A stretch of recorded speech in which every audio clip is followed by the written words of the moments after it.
의석을 정돈해 주시기 바랍니다. 감사를 계속하도록 하겠습니다.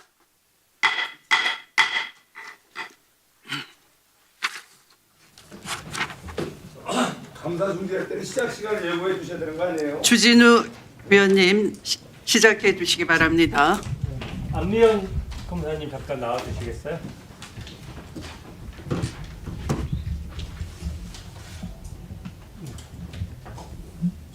저쪽에 좀 혹시 앉아서 해도 될까요? 네, 그러시죠. 네, 저쪽에 네. 앉아서 하는데.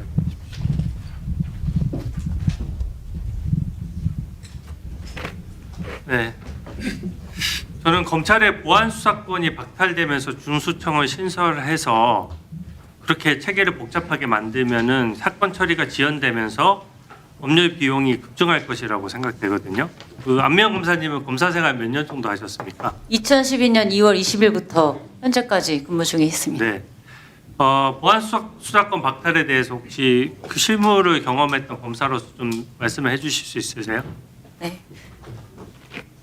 보안 수사 요구권으로 보안 수사 없이 실무가 진행 가능하다면 저도 뭐 이 검찰 개혁의 동기나 또는 방향에 대해서는 근본적으로 동의하기 때문에 인정할 수 있는데요. 문제는 보안 수사 요구권으로 해결되지 않는 사안들이 있습니다. 그런 경우에 대해서까지 전부 다 검찰의 보안 수사권을 박탈하면 실무에서 문제가 발생하는 경우들이 있는데 그에 대한 대안을 의원님들께서 마련하고 계신지 모르겠습니다. 네. 그 보안 수사권은 직접 검찰에서 수사 기록이 공소 제기에 약간 미흡할 때 직접 이제 조사를 하는 것이고 보안 수사 요구권은 경찰에 요구해서 다시 받는 거죠. 네. 저는 요새 경찰 수사가 과연 권력에 중립할 수 있느냐부터 여러 가지 지금 우려를 하고 있는데 최근에 보면 이재명 대선 후보의 호텔 경제론을 비판하는 글을 일반 국민이 카톡 단톡방에 공유를 했는데 일반 국민 수백 명의 이거를 가지고 허위사실 유포로 경찰이 수사를 하거든요. 이런 거는 또 되게 열심히 해요. 권력에 영합하는 모습이고 반면에 민생 사건은 제대로 안 합니다.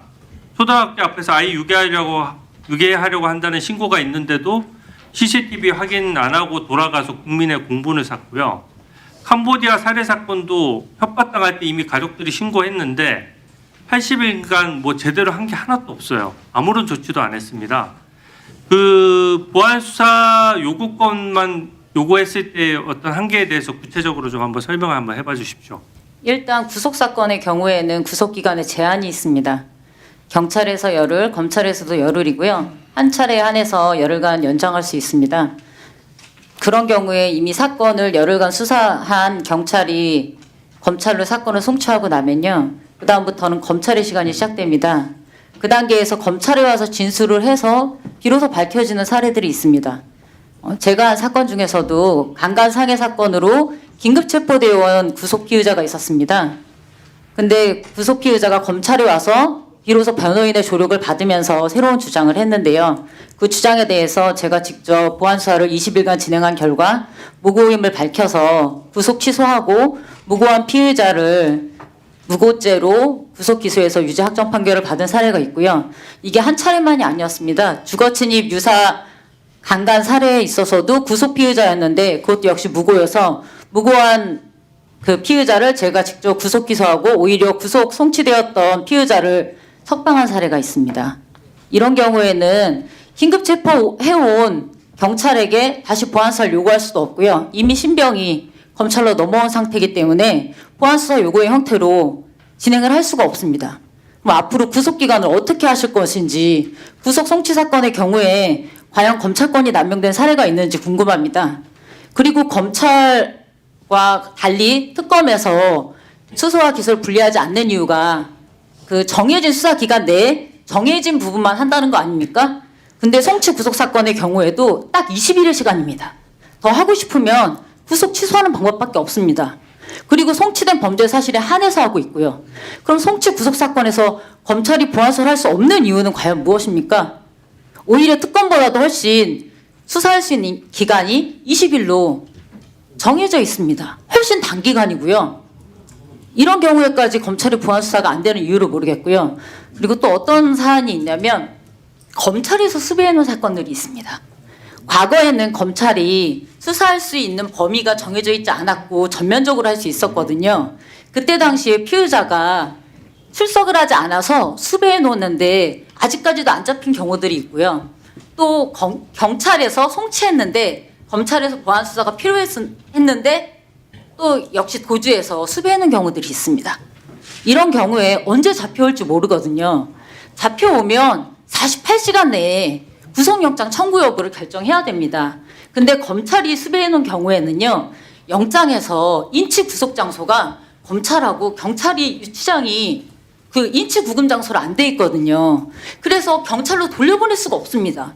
그러면 영장에 기재되지 않은 장소에 불법 구금하게 되는 거거든요. 그래서 이런 경우에는 검찰이 보안 수사하는 것 외에 경찰의 보안 수사 요구를 할 수가 아예 없습니다. 그러면 48시간 내에 어렵게 도망 중이던 피의자가 잡혀왔는데 풀어줘야 되는 경우가 있습니다. 이게 과연 정의에 맞습니까? 이건 보안수사 요구로 전혀 해결이 안 되는데요. 윤석열이 보안 수사라고 그렇게 야무지게 있어요? 존경하는 의원님, 제가 죄송한데 질문을 잘 못 들었습니다. 시간 다 끝났고요.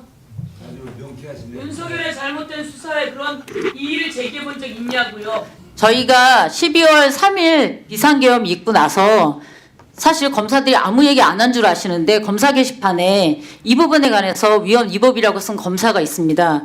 거기에 저도 댓글을 달았고요. 그렇게 했어요? 네, 저도 댓글 달았습니다. 그 글이 올라왔는데 보도가 되지 않아서 그렇죠. 네. 보도되지 않은 부분에 대해서 검사들이 아무 의견이 없다고 생각하시면 안 됩니다. 누가 아무 의견이 없다고 생각을 안 해요? 자, 지금 문제가 있는 저 안미한 질의하시려고 불러서 하세요. 질의 끝났잖아요. 아니 그러니까 왜? 저는 이 검찰 개혁이 정말 실패하지 않길 바라고 있습니다. 그래서 실무상 문제가 발생할 수 있는 부분에 대해서 말씀드리는 겁니다. 보안수사 요구권으로 해결되지 않는 법률상 문제가 있는 부분에 대해서 말씀드리는 겁니다. 보안수사권이 전면 박탈돼가지고 부작용이 크게 일어나면 빠르게 이 부분에 대해서 책임을 지셔야 될 분들은 무리하게 입법을 하신 분들이 되거든요. 지금 형사소송법을 전제로 하니까 그런 것이고 형사소송법이랑 수사절차법 자체를 그거를 구속기한테 달아고요. 검찰 수배 사건은 어떻게 하실 겁니까? 48시간 내에 어떻게 보안수사 요구를 할 수 있습니까? 자, 영장에 기재되지 않은 구금 장소에 피의자를 구금한 채로 경찰이 수사할 수 있습니까? 자 안미한 증인께 지금 질문이 지금 그 주진우 의원의 질의에 대해서 답변을 하신 걸로 마감하는 것으로 하고요. 자리에 들어가시고 다음에 우리 그 궁금하신 위원님들은 별도의 신문 시간을 신청해 주실 것을 권고합니다. 그렇게 해주십시오. 고생하셨습니다. 네. 잘 들었습니다. 다음은 박균택 위원님 질의해 주십시오.